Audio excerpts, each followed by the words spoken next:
लेकिन क्या आप जानते हैं कि गधे को अल्लाह ने क्यों पैदा फरमाया? गधे का गोश्त पहले हलाल था तो इसे हराम क्यों करार दिया गया? और चीन जैसा बड़ा मुल्क गधे खरीद कर इनसे कौन सा खतरनाक काम सर अंजाम देता है? इन सब सवालों के जवाब हम आज की इस वीडियो में जानने की कोशिश करेंगे। लिहाजा आपसे गुजारिश है कि वीडियो को शुरू से लेकर आखिर तक जरूर देखिएगा। दोस्तों, सबसे पहले आपको बताते चलें कि गधा उन सवारी और बोझ उठाने वाले 4 जानवरों में शामिल है जिनका जिक्र अल्लाह ताला ने कुरान मजीद में किया है। इरशाद बारी ताला है, उसने जानवर पैदा किए जिनमें तुम्हारे लिए लिबास और खुराक भी है और तरह तरह के दूसरे फायदे भी। इनमें तुम्हारे लिए जमाल है, जबकि सुबह तुम इन्हें चरने के लिए भेजते हो और जब शाम इन्हें वापस लाते हो वो तुम्हारे लिए बोझ ढोकर ऐसे मकामात तक ले जाते हैं जहां तुम सख्त जानफिशानी के बगैर नहीं पहुंच सकते। हकीकत यह है कि तुम्हारा रब ही शफीक और मेहरबान है। इसने घोड़े और खच्चर और गधे पैदा किए ताकि तुम इन पर सवार हो और वो तुम्हारी जिंदगी की रौनक बने। वो और बहुत सी चीजें तुम्हारे फायदे के लिए पैदा करता है जिनका तुम्हें इल्म नहीं। याद रहे कि आलमी इदारों की रिपोर्ट के मुताबिक दुनिया भर में 4 करोड़ गधे हैं और सबसे ज्यादा गधे पाकिस्तान, चीन, भारत, सूडान, चाड, मैक्सिको और इथियोपिया में पाए जाते हैं। वफाकी हुकूमत की सर्वे रिपोर्ट के मुताबिक जून 2021 तक पाकिस्तान में 56 लाख गधे थे और इनकी तादाद में इजाफा हुआ है, जबकि गधी 12 से 14 माह बाद सिर्फ एक ही बच्चा देती है। गधों की फजीलत यह है कि गधा अंबिया और रसूलों की सवारी रही है। यहां तक कि हजूर अकरम सल्लल्लाहु अलैहि वसल्लम की मिल्कियत में भी 2 गधे थे। एक का नाम अफीर और दूसरे का नाम यफूर था। यफूर आप सल्लल्लाहु अलैहि वसल्लम को खैबर से मिला था और इसने आप सल्लल्लाहु अलैहि वसल्लम से कलाम किया था कि या रसूल अल्लाह, मेरा नाम ज़ियाद बिन शहाब है और मेरे बाप दादों में से 60 ऐसे गधे गुजरे हैं जिन पर नबियों ने सवारी फरमाई है।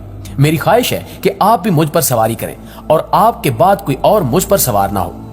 आप सल्लल्लाहु अलैहि वसल्लम ने उस पर सवारी फरमाई और उसके बाद कोई उस पर सवार नहीं हुआ और आप सल्लल्लाहु अलैहि वसल्लम की रहलत के बाद वो कुएं में गिरकर हलाक हो गया।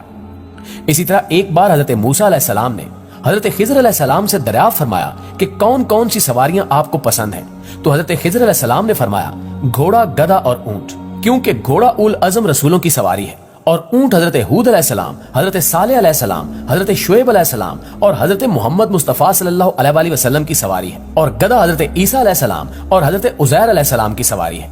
और मैं क्यों ना इस चौपाए गधे से मोहब्बत रखूं जिसको मरने के बाद अल्लाह ताला ने जिंदा फरमाया। गधे को अल्लाह ने इंसानियत की खिदमत के लिए बनाया है कि वो सवारी और बोझ उठाने के काम आए और वो अपनी जिम्मेदारी ऐसा तरीके से अंजाम दे रहा है। सुबह से शाम तक काम में लगा रहता है। कभी बोझ उठाकर पहाड़ों पर ले जाता है, कभी सहरा में, कभी बाजारों में, कभी खेतों खलियानों में, मंडियों में कच्चे पक्के रास्तों पर रवां दवा रहता है। वही ताजा तरीन चारा अपनी पीठ पर लाद कर लाता है, लेकिन उसके सामने वो ताजा तरीन चारा दीगर जानवरों को डाल दिया जाता है और इसे कचरे के ढेर पर बांध दिया जाता है कि यहाँ से सड़ा सूखा बोसीदा बासी पुराना खाना खा ले और वही खाकर अपना पेट भर लेता है, दूसरों के चारे की तरफ नहीं देखता। हजरत अबू हुरैरा रज़ियल्लाहु ताला अन्हु रिवायत करते हैं कि नबी करीम सल्लल्लाहु अलैहि वसल्लम ने फरमाया कि जब मुर्ग की आवाज सुनो तो अल्लाह से उसका फजल मांगो, क्योंकि वो उस वक्त बोलता है जब उसे कोई फरिश्ता नजर आता है। और जब गधे के हींगने की आवाज सुनो तो शैतान मरदूद से अल्लाह की पनाह मांगो, क्योंकि वो उस वक्त शैतान को देख रहा होता है। नाज़रीन, इस जानवर के बारे में कहा जाता है कि ये पहले हलाल था लेकिन फिर हराम कर दिया गया। इस हवाले से कहा जाता है कि गज़वे खैबर के मौके पर हजरत सल्लल्लाहु अलैहि वसल्लम ने पालतू गधे के गोश्त को खाने से मना फरमा दिया था, इसलिए पालतू गधे का खाना हलाल नहीं है। अलबत्ता वैशी गधा, जिसको नील गाय कहा जाता है, उसका खाना हलाल है। इसके अलावा घोड़े के मुतल्लिक हुक्म यह है कि घोड़े का गोश्त फिल नफ्सा हलाल है, अलबत्ता आला जिहाद होने की वजह से इसका खाना मकरूह तहरीमी है। खच्चर के मुतल्लिक हुक्म यह है कि चूंकि खच्चर गधे और घोड़े दोनों के मिलाप से पैदा होता है, लिहाजा ये हिल्लत और हुर्मत में मां के ताबे होगा। यानी अगर गधी के साथ घोड़ा जुफ्ती करे और उससे खच्चर पैदा हो तो वो मां के ताबे होकर हराम होगा, लेकिन अगर घोड़ी के साथ गधा जुफ्ती करे और उससे खच्चर पैदा हो तो वो मां के ताबे होकर हलाल होगा। आपको बताते चले कि एग्यू प्रोटीन की एक कदीम किस्म है जो सख्त जल की तरह होती है और गर्म पानी में तहलील हो सकती है और शराब और खानों में डालकर खाई जाती है। ये खून की कमी के शिकार लोगों के लिए ब्लड टॉनिक होती है। लोग इसको कैप्सूल में भरकर भी खाते हैं और पाउडर मिल्क की तरह गर्म पानी में घोलकर भी पीते हैं। ये जिल्द और खूबसूरती के लिए भी बहुत अच्छी है और ये फेस क्रीम्स, फेस पाउडर्स और मेकअप की मसनूआत में भी इस्तेमाल की जाती है। ये मामला यहाँ तक ठीक था, लेकिन असल इशू गधे हैं, क्योंकि एग्यू का माखिज गधों की खालें हैं। ये जेल सबसे ज्यादा गधों की खाल में पाई जाती है। चीन इसे धड़ाधड़ मार्केट करता है और इसका कमर्शियल इस्तेमाल 2011 में शुरू हुआ। चीन के माहिरीन ने जब इसे कॉस्मेटिक में इस्तेमाल करना शुरू किया तो पूरी दुनिया में गधों पर मुश्किल वक्त आ गया।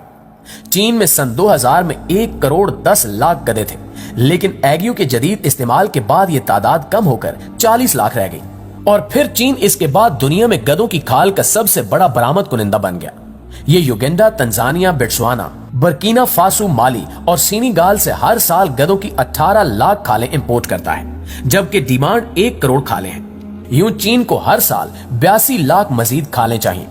हम चीन के हमसाए हैं, चुनांचे हमारे गधे पिछले 10 बरस से चीन की जद में हैं। पाकिस्तान में 2011 तक 1000 रुपए में गधे की खाल मिल जाती थी, लेकिन जब चीन ने खालें खरीदना शुरू की तो कीमत 30,000 रुपए तक पहुंच गई। पाकिस्तानियों को यह कारोबार मुनाफा बख्श महसूस हुआ, चुनांचे ये लोग गधा खरीदते, इसका गला काटते, खाल चीनी सौदागरों को देते और गधे का गोश्त होटलों में बेच दिया जाता। यूं खाल और गोश्त दोनों बिक जाते और ताजिर दुगना मुनाफा कमा लेते। दूसरी जानिब चीनी ताजिर खाल बीजिंग ले जाते, उससे एग्यू निकालते। एग्यू $388 फी किलो फरोख्त होती है और एक खाल से अमूमन 5 किलोग्राम जेल निकल आती है। ये जेल निकलने के बाद खाल फर्नीचर बनाने वालों को बेच दी जाती है। यूं गधों की खाल फर्नीचर, एग्यू और गधा फरोश तीनों के रिस्क का जरिया बन गई। यह सिलसिला चलता रहा, लेकिन फिर 2016 में पता चला कि सिर्फ गधे की खाल नहीं बल्कि पूरा गधा ही कारामद है और ये कॉस्मेटिक्स में भी इस्तेमाल हो सकता है। इन लोगों के मुताबिक इसका गोश्त भी सेहत के लिए इंतहाई मुफीद है और गधी का दूध इंसान की सांस की नाली खोल देता है।